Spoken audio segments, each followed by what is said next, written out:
계속해서 세 번째 강연을 진행해 보도록 하겠습니다.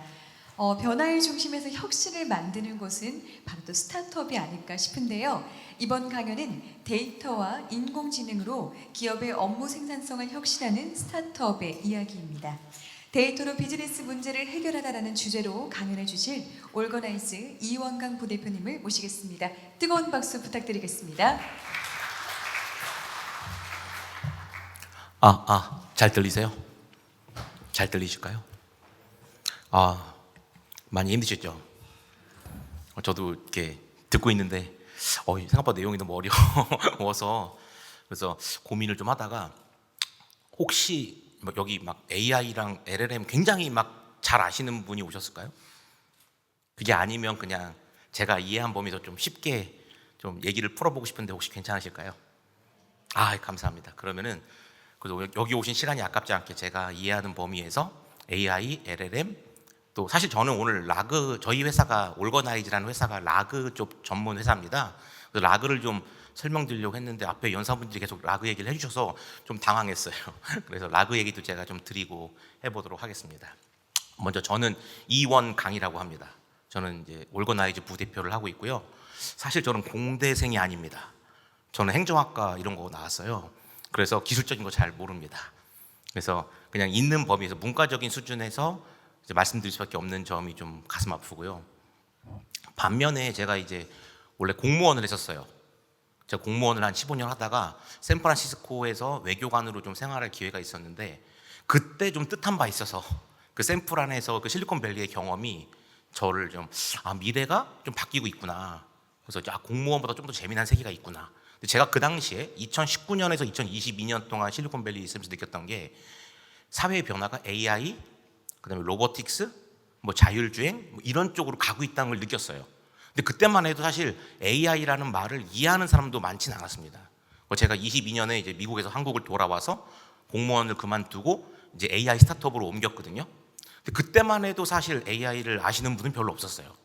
근데 이제 언제 처음 이제 약간 일반인들한테 AI가 인식이 되기 시작했냐면 22년 11월이었던 것 같아요. 그 GPT 3.5 우리가 소위 말하는 챗 GPT라고 부르는 앱을 쓰기 시작하면서 이제 깜짝 놀란 거죠. 이제 AI가 여기까지 왔나? 그러면서 그때부터 이제 AI가 좀 핫한 트렌드가 되기 시작했었습니다. 재미난 건데 이제 사실 그 챗 GPT 많이 쓰시나요 요새? 제가 추천드리는 건 하루에 1시간은 업무에 쓰시고 하루에 1시간은 노는 데 쓰셔라 라고 이제 자주 말씀을 드리는데요.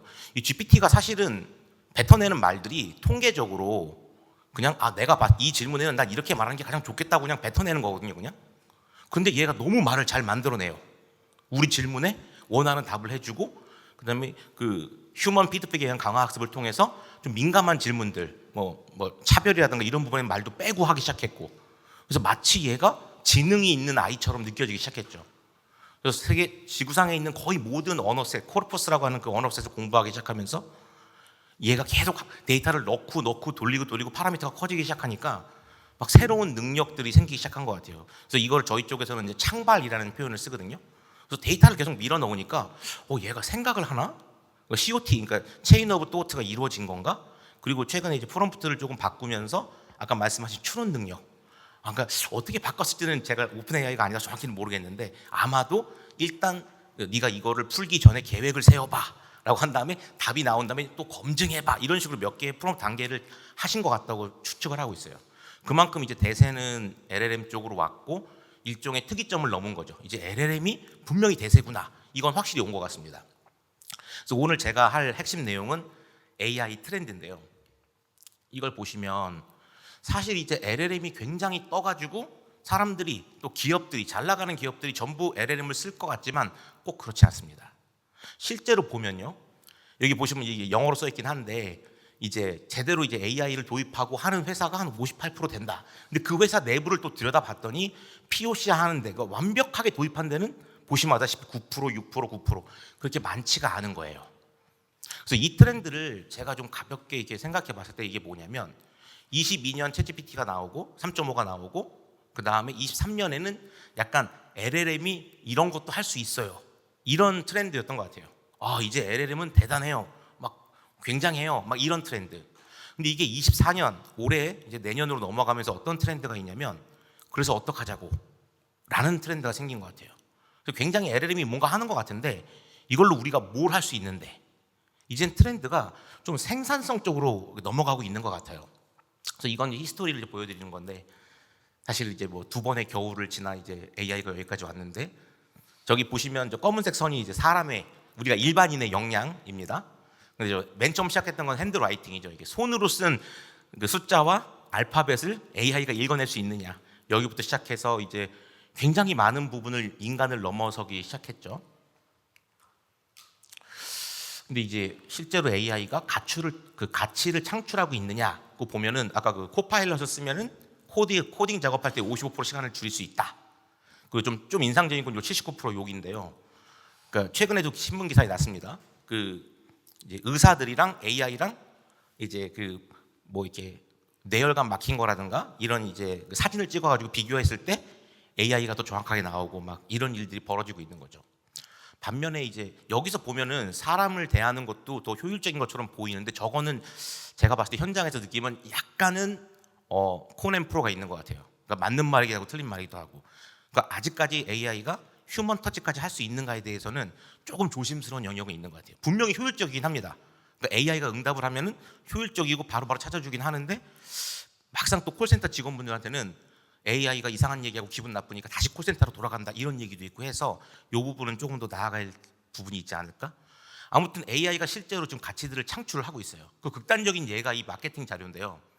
옛날 아날로그 시대에는 마케팅 자료, 그러니까 회사 홍보, 이거 울리나? 회사 홍보 자료를 만들기 위해서 막 몇 달이 걸렸어요. 왜냐하면 사람이 피지컬하게 혼자 앉아가지고 이거 막 자료를 만들어야 됐죠.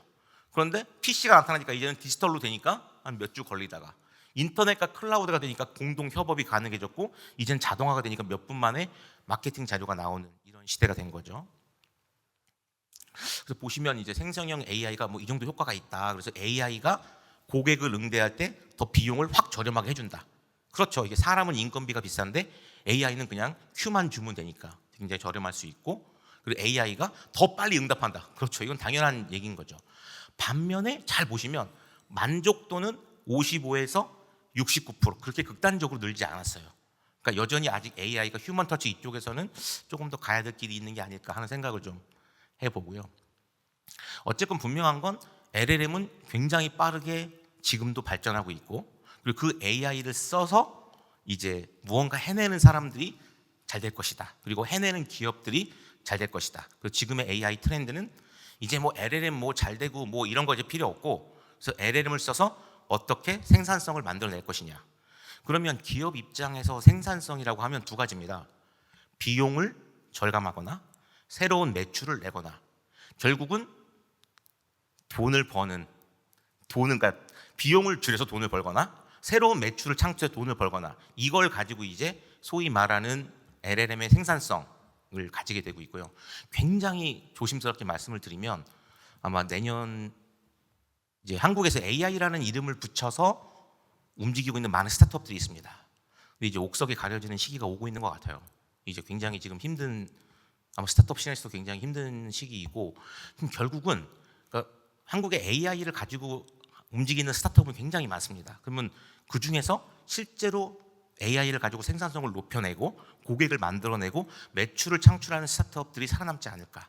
이제는 이제 그런 시기가. 그러니까 이제 소위 말해 우리 LLM 잘해요, 우리 SLLM 잘해요 이런 말로 투자받고 버티는 시기는 이제 지나간 것 같다. 이제는 진짜로 무언가 효능감을 주어야지 살아남는 시대가 오고 있다. 그런 생각을 좀 해보고 있습니다. 그래서 2024년 AI 핵심 그 트렌드는 생산성이다. 그래서 이 호모 프롬프트 요거 하나 제외를 하고요.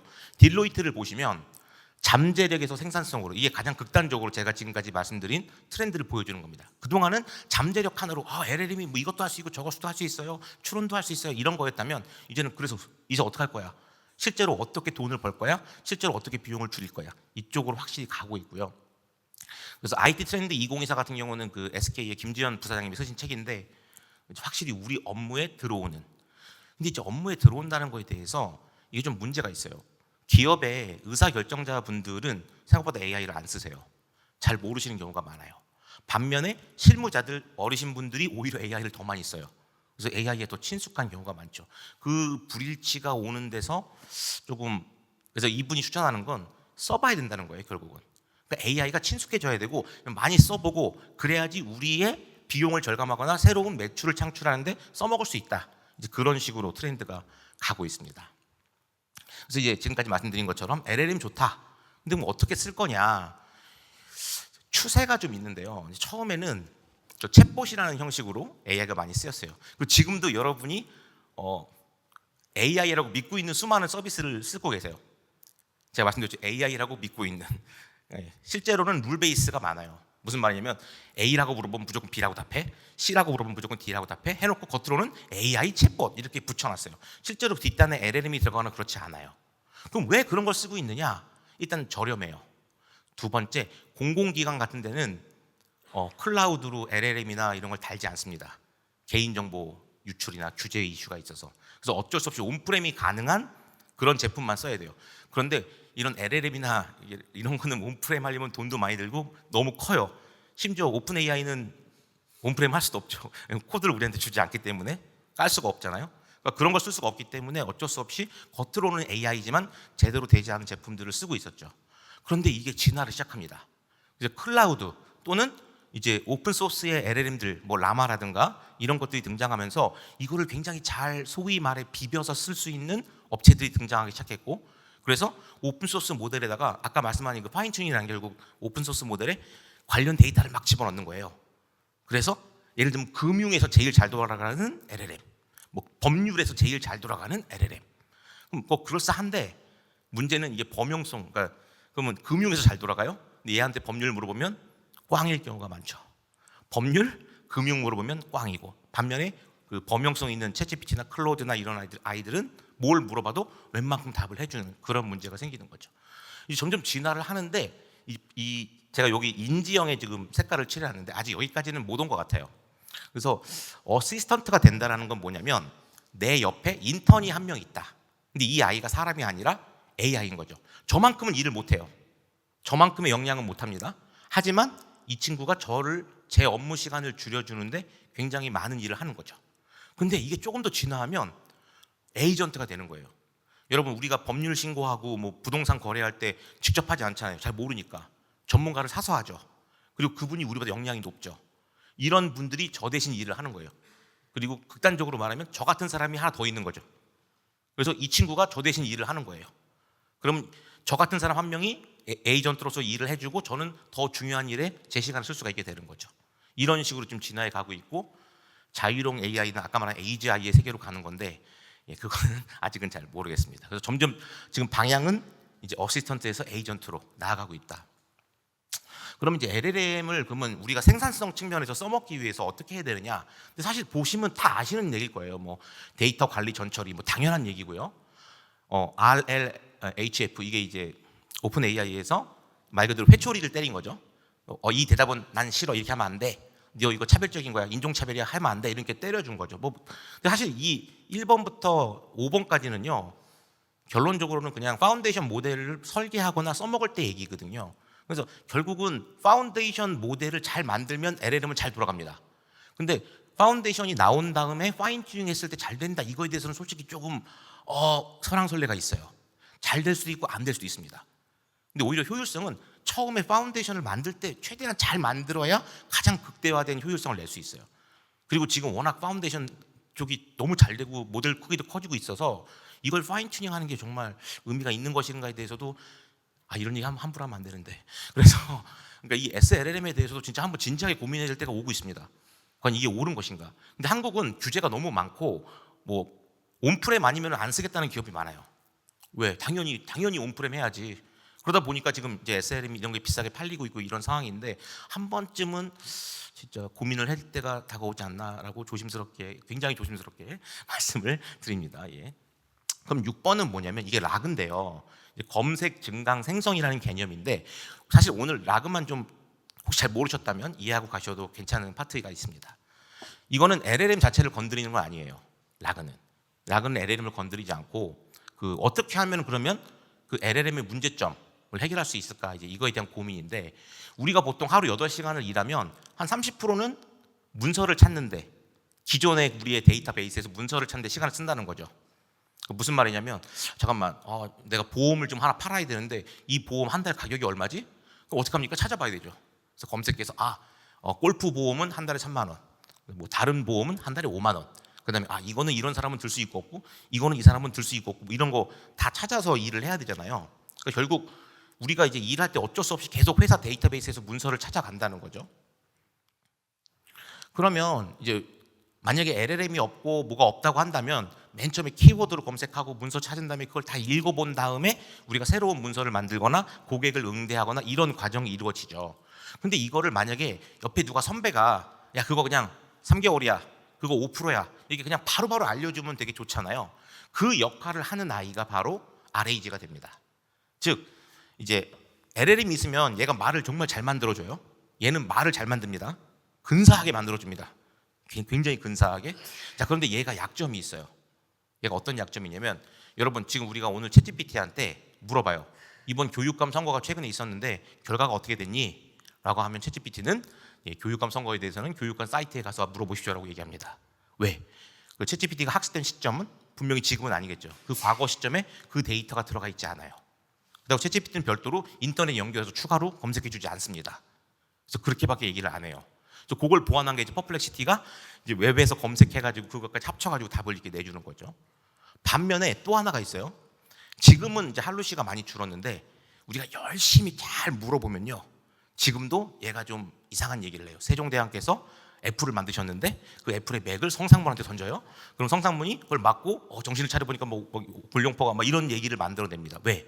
얘는 통계적으로 어떤 질문에 대해서 가장 정확한 답만 만들어내면 되거든요. 그래서 옛날에 이게 너무 할루시네이션이 너무 심했는데 이거를 막기 위해서 되게 많은 조치를 했어요. 하지만 또 인간은 또 머리가 좋잖아요. 그래서 그 할루시를 넘어서는 질문을 계속 하는 거죠. 그러면은 또 약간 이상한 답들이 나오기 시작합니다. 그러니까 결국 할루시네이션을 막을 수는 없어요. 그리고 가끔 어떤 산업에서는 할루시가 필요합니다. 여러분 시를 쓰고 싶다, 그다음에 뭐 그림을 만들고 싶다, 영화를 만들고 싶다, 소설을 쓰고 싶다. 그럼 이 할루시네이션은 굉장히 중요한 능력이 됩니다. LLM에. 그런데 지금 우리가 지금 LLM을 쓰는 영역은 조금 정확하게 우리 회사 문서에서 정확한 답을 원하는 경우가 많아요. 그럼 이 할루시가 굉장히 크리티컬한 문제를 만들어냅니다. 이 보험이 10만 원짜리인데 할루시가 나서 100만 원에 팔아버린다든가, 아니면 1000만 원짜리 제품을 10,000 원에 판다든가 이런 일이 벌어지면 안 되겠죠. 그럼 이 할루시네이션을 어떻게 막을 것인가를 놓고 봤을 때 가장 좋은 건 우리 회사의 모든 문서를 LLM에게 다 던지고 LLM이 그걸 학습한 다음에 그대로 답하면 좋겠죠. 근데 그러면 우리 회사의 모든 정보가 빠져나가죠. 오픈 AI한테 또는 클로드한테, 하여간 그 회사한테. 그걸 막기 위해서 만들어낸 방법이 이제 RAG가 되는데요. 그러니까 이제 그냥 어떤 시점에 뭐를 물어보는 게 아니라 그 정보와 관련된 것들을 미리 찾아가지고 이것과 함께 LLM에게 물어본다. 이게 이제 라그의 개념이 됩니다. 그래서 보시면은 이제 이게 그러니까 1.0과 2.0이 있는데요. 저희 올거나이즈는 요 라그에 좀 특화된 회사입니다. 저희는 여기서 3단계를 좀 준비하고 있거든요. 2단계까지는 다 기술적으로 구현을 했고, 이쪽에서 좀 괜찮은 평가를 받아서 좀 좋은 평가를 받고 있고, 지금 금융 쪽, 그다음에 공공, 뭐 LH 공사라든가 이런 그러니까 금융과 공공에 저희 거를 좀 많이 쓰고 있습니다. 근데 이게 또 신기한 게 사실 한국에서 저희 회사를 처음부터 많이 썼던 건 아니에요. 저희 회사가 왜 유명해졌냐면 작년에 일본에서 갑자기 고객사가 많이 생기기 시작했어요. 일본 금융권, 도쿄도 이런 일본 공공, 그러니까 행정청에서 저희 회사 제품을 쓰기 시작했습니다. 그랬더니 한국에서 잠깐만 일본이 쓴다고 하면서 갑자기 연락이 오기 시작했어요. 그러면서 이 라그가 가장 필요한 영역은 정확한 정보 파트인 금융과 공공이거든요. 그쪽에서 고객사가 이제 일본에서 쓴다면 우리도 써볼게, 이런 식으로 이제 고객이 늘어나더라고요. 이제 한국은 여전히 좀 이렇게 그 엔터프라이즈 회사들이 어딜 찾아가서 뭘 이렇게 검색해보고 이런 게보다는 어디서 누가 잘한대더라라는 소문이 나면 그 회사로 몰리는 좀 그런 경향성이 있는 것 같습니다. 저희가 준비하고 있는 3단계의 그 라그는 뭐냐면, 이제 그냥 이 라그라는 개념은 우리 회사 문서를 잔뜩 넣어놓으면 우리가 이제 질문 던지잖아요. 그러면 리트리버가 여기서 찾아줘요, 정보를. 그걸 가지고 LLM에게 질문을 던집니다. 그러니까 가장 정확한 답변 정보를 만들어낼 수가 있는 시스템인데, 사실 문제가 뭐냐면 이게 만약에 문서가 막 2천만 개, 막 3천만 개 이렇게 가면 라그가 쉽지 않을 수 있거든요. 그래서 그런 문제를 해결하기 위해서 아예 라그 자체에서 뭘 물어보면 나 요번에 골프 뭐 보험 하나를 들고 싶은데 어떤 게 좋니? 라고 하면 먼저 라그가 LLM이 들어가서 질문을 하는 거예요. 그럼 골프 보험이시면 혹시 뭐 홀인원 쪽입니까? 아니면 뭐 다른 쪽이 이런 식으로 막 질문을 던져서 그 뒷단에 있는 문서를 줄여내는 거죠, 이렇게. 그리고 그 안에서 리트리버를 한 다음에 이걸 가지고 답변을 하는 이런 식의 3단계 이제 에이전트 라그라는 개념을 지금 만들어내려고 저희가 곧 출시할 예정입니다. 준비를 하고 있습니다. 이제 이게 보시면 이게 약간 어려워 보이는 표인데요. 이 모델 어답테이션 리콰이어드는 뭐냐면 온프렘을 의미합니다. 그러니까 그냥 시중에 나와 있는 걸 난 못 쓰겠다. 나는 우리 회사만의 LLM이 필요하다. 이거는 이제 온프렘, 하이라는 건 온프렘이고 로우는 그냥 시중에 나와 있는 걸 쓰겠다. 그런 개념이고요. 익스터널 랄리지라는 건 LLM의 익스터널을 의미해요. 즉 LLM의 익스터널은 우리 회사 내부 문서를 말합니다. 즉 우리 회사 내부 문서를 쓸 그 필요성이 높다. 그렇게 표를 보시면 이게 네 가지 분면이 나오잖아요. 그러면 그냥 오픈 모델을 쓰고 우리 회사 것도 안 써도 돼. 그러면 그냥 프롬프트 엔지니어링 잘해서 그냥 시중에 LLM을 쓰면 됩니다. 그러니까 우리 회사 그 인포메이션 넣을 필요도 없고 온프렘에서 LLM을 쓸 필요도 없다. 그럼 그냥 프롬프트 엔지니어링만 잘하면 되는데 시중에 있는 LLM을 쓸 건데 우리는 우리 회사 문서를 가지고 해야 된다. 그러면 그것이 사스이건 아니면 온프렘이건 리트리버, 그러니까 RAG를 잘 써가지고 그 회사 문서를 잘 찾은 다음에 프롬프트를 하는 게 좋다는 거죠. 그런데 여기에 이제 한국 같은 경우는 규제와 그 다음에 그 프라이버시, 그러니까 그냥 결국은 이거예요. 이게 뭐 사스가 싸고 클라우드가 싸고 어쩌고 한데 그러면 뚫리면 누가 책임질 거야? 만에 하나 보안이 뚫리면 누가 책임질 거야? 그럼 안 되죠. 그러니까 온프렘으로 가는 거죠. 그러니까 회사에 특화된 그 LLM을 쓰고 그다음 회사의 문서를 써야 된다고 하면 온프렘한 라그와 온프렘한 LLM을 써야 되는 그런 일이 벌어집니다. 그게 주로 금융과 공공기관이고 지금 저희 주 고객사가 이쪽에 지금 있습니다. 근데 사실 저희는 이걸 다 할 수 있거든요. 저희 회사는 그 역량을 가지고 있어요. 근데 지금 당장 한국 같은 게 아이러니한 게 일본은 이걸 사스로 씁니다. 그러니까 금융이건 공공이건 사스로 해도 상관없다는 거예요. 그러니까 아이러니한데 거기는 규제가 별로 없나 봐요. 그러니까 일본이라는 국가가 이제 사실은 이게 좀 두 번 건너뛰는 스타일이거든요. 그러니까 스마트폰을 제대로 안 쓰다가 갑자기 AI를 쓰는 뭐 이런 이게 좀 저발전의 역설이랄까요? 그러니까 기술을 잘 안 따라가다가 이제는 가야겠는데 하면 두 번 따라가는 그런 거라서 그런지 기존에 규제가 별로 없는데 한국은 규제가 너무 촘촘하다 보니까 지금 현재 온프렘 이런 쪽에 지금 많이 특화되어 있고 그러면 LLM을 온프렘만 한다는 얘기는 자체가 아까 말하는 그 파인 튜닝을 의미합니다. 그러니까 SLLM이라고 하죠. 오픈 모델에다가 데이터를 넣어가지고 그 회사에 맞는 LLM을 만들어 드리는 거예요. 이제 그런 경우에 성능이 좋을 수도 있고 안 좋을 수도 있습니다. 물론 저희는 최고의 노력을 하지만 아무래도 범용 그 LLM보다는 범용성 같은 경우 확실히 떨어질 수가 있겠죠. 그런 이슈가 있는데 그럼에도 불구하고 이게 필요하다면 저희가 이제 이런 서비스를 제공을 하고 있습니다. 극단적인 예인데요. 이제 BT, FP의 담보 인정 비율은 100%입니다. 근데 이거를 GPT한테 물어보면 GPT는 이렇게 답을 해요. 100에서 59다. 아까 앞에 있던 그 잘못된 그러니까 표를 제대로 파싱을 못한 거죠. 근데 이제 저희 회사 제품에 물어보면은 이제 100으로 나온다는 거죠. 그러니까 이제 요게 그 라그의 차이입니다. 회사의 기존 문서를 정확한 데이터를 갖고 파싱해 놨다가 뭘 물어봤을 때 그걸 정확히 답변할 수 있느냐. 이게 이제 라그의 가장 중요한 부분이고요. 그래서 이제 파싱이 중요하다. 그냥 쉽게 생각하시면 우리 회사의 문서를 올렸을 때 이걸 얼마큼 정확하게 읽어가지고 심지어는 어디에 표가 있고 어디에 그래프가 있고 그 정보의 위치는 어디 있고 그럼 이거를 넣잖아요. 그러면 이 문서가 수천 개건 수만 개건 간에 이제 저희 라그가 찾아요. 어떤 질문이 들어왔을 때 이거를 키워드와 유의도, 그러니까 시멘틱과 키워드 이런 걸 활용해 가지고 이 질문의 가장 정확한 문서는 여기에 있겠다라고 제안을 하고 그 문서 후보군을 가지고 LLM에 던져요. 그럼 LLM은 그 질문에 대해서 우리가 찾은 문서 하에서 답을 하기 때문에 가장 정확한 답에 접근할 수가 있게 됩니다. 자, 100% 정확하냐? 그렇지는 않습니다. LLM의 세계에도 100%는 없습니다만 지금 LLM이 겪고 있는 할루시네이션 문제를 가장 효율적이고 가장 잘 풀 수 있는 방법 중에 하나가 라그인 상황이 되었습니다. 네, 이런 거고요. 그래서 그냥 만약에 질문을 현재 우리나라 금융 시스템을 얼마나 믿을 만하냐? 그러면 기존 문서에서 데이터를 이렇게 뽑아낸 다음에 이거를 가지고 LLM에 다시 질문을 한다. 그런 개념입니다. 그러니까 문서에서 데이터를 뽑아서 핵심적인 내용만 가지고 다시 LLM에게 질문을 한다. 그러면 조금 더 좋은 답이 나올 것이다. 이거고요.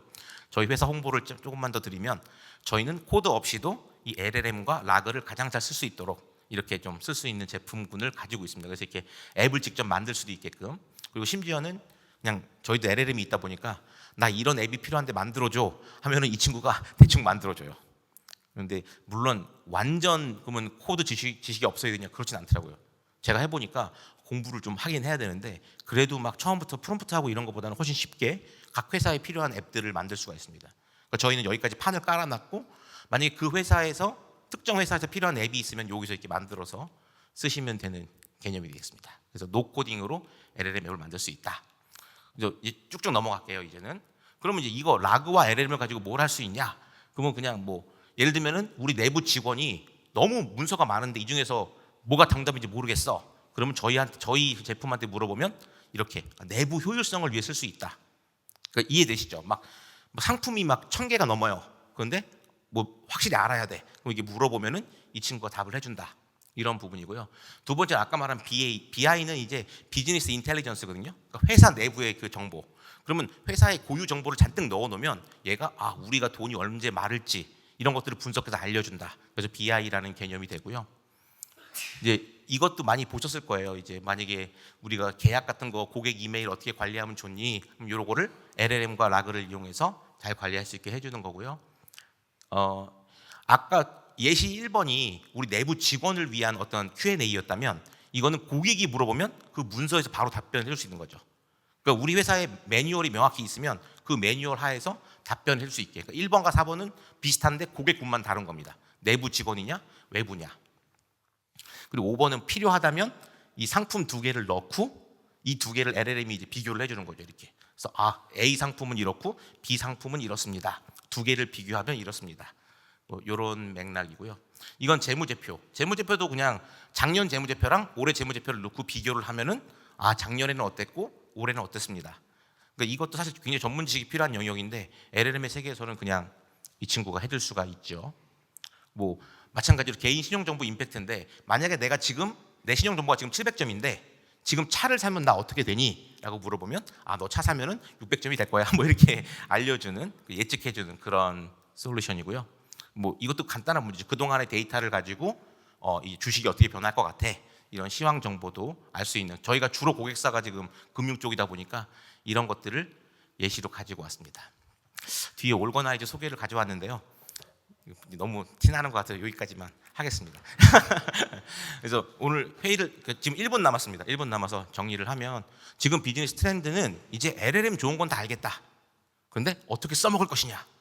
근데 그거 써먹는데 사실 뭐가 데이터가 중요해, 뭐 파싱해야 돼, 이거 어렵고 복잡하잖아요. 그냥 많이 써볼 수 있고 쉽게 써볼 수 있는 방법은 지금 현재 LLM을 잘 쓰기 위해서 우리 회사 문서를 집어넣고 그럼 이 문서를 가장 잘 읽어서 LLM의 성능을 최대한 극대화할 수 있는 영역을 찾아내는 것. 근데 이 자체도 LLM에 대한 AI에 대한 이해와 우리 업무에 대한 이해가 명확히 일치했을 때 그때 조금 더 괜찮은 앱을 만들어내고 더 많은 효율성을 낼 수가 있거든요. 그래서 결론은 지금 트렌드는 생산성이 중요하다. 그래서 우리도 AI를 매일매일 하루에 1시간씩 업무에 1시간씩 노는데 써보셨으면 좋겠습니다. 지금까지 이원 강의였습니다. 감사합니다.